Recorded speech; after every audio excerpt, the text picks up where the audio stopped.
Hello সবাইকে, কেমন আছো সবাই? আজকে আবার চলে আসলাম নতুন আরেকটি ভিডিও নিয়ে। তো আজকে আমি রান্না করব হচ্ছে লতি আর টাকি মাছ দিয়ে পাতুরি করব। আর এই পাতুরিটা কিন্তু পাতায় দিলে অনেক ভালো লাগে খেতে। কিন্তু আমার কাছে কলাপাতা ছিল না, তাই আমি কড়াইতেই করেই দিচ্ছি। কলাপাতা নেই বলে কি এই রান্নাটা খাবো না? তো যাই হোক, প্রথমেই তো লতিগুলোকে আমি কেটে নিয়েছিলাম, পরিষ্কার করে ধুয়ে নিয়েছি। আর টাকি মাছগুলোকে ছোট ছোট করে পিস পিস করে নিয়েছি, নিয়ে সবগুলো একসঙ্গে করে নিয়ে নিয়েছি। সাথে দিয়েছিলাম হলো দুটো রসুন দিলে কিন্তু খেতে অনেকটাই ভালো লাগে। আর দিয়েছি হলুদ, লবণ আর মরিচের গুঁড়া। আর মরিচটা কিন্তু বেশি দিতে হবে, মানে রান্নাটা হবে একদম ঝাল ঝাল খেতে। ঝাল ঝাল হলেই স্বাদটা অনেকটা ভালো লাগে খেতে।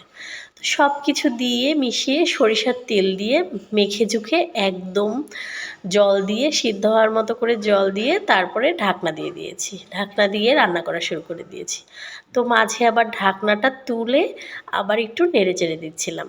তো নাড়াচাড়া হয়ে গেছে, আবার একটু ঢাকনা দিয়ে দেব। ঢাকা দিয়ে আরও কিছুটা সময় রান্না করার পরই আমার রান্নাটা একদম রেডি হয়ে যাবে। তো এই তো আমার একদম রান্নাটা রেডি হয়ে গেছে। এখন আমি এতে ধনেপাতা দিয়ে দেবো। আর ধনেপাতা দিলে তো স্বাদটা আরও দ্বিগুণ হয়ে যাবে। তো ধনেপাতা দিয়ে আবার একটু নাড়াচাড়া করে নেব।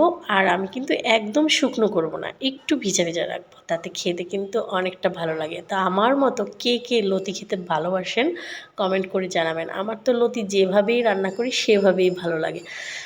চিংড়ি মাছ দিয়ে করি, যে কোনো মাছ দিয়ে করি, বা একদম মাছ ছাড়া করি, তাও ভালো লাগে। তো যাই হোক, এই তো সবার লাস্টে আমি আর একটু সরিষার তেল দিয়ে তারপরে নামিয়ে নিয়েছি। আজকে এই পর্যন্ত।